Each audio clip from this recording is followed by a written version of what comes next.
Ana vətən, ana vətən, ana vətən, ana vətən Azərbaycan bu millətin anasıdır, canım onun fədasıdır. Ürəkdəki yarələr şəhidlərin yarasıdır.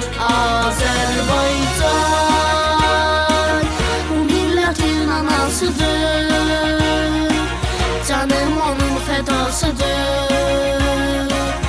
Ürəkdəki yarələr şəhidlərin yarasıdır. Qarabağın bu millətin qədim ulu diyarıdır. Vətən sözü hərənlərin, igidlərin şüarıdır. Bu torpağın qarış-qarış, qədəm-qədəm fənasıyıq. Şəhid verən ataların, anaların balasıyıq. Azərbaycan bu millətin anasıdır, canım onun fədasıdır.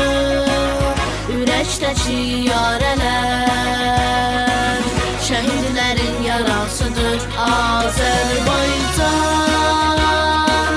bu millətin anasıdır, canım onun fədasıdır. Ürəkdəki yarələr şəhidlərin yarasıdır.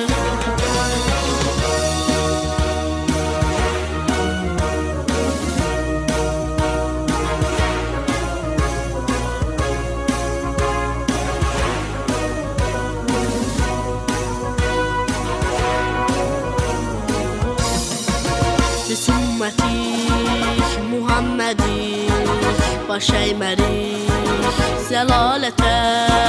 Həqiqətin yolundayıq, dil atmışıq vilayətə.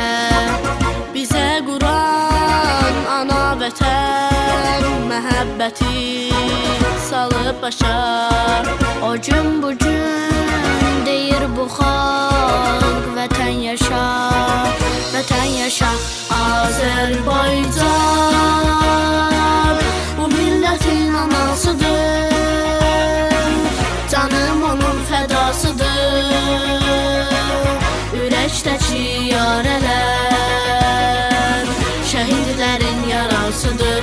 Azərbaycan bu millətin anasıdır, canım onun fədasıdır.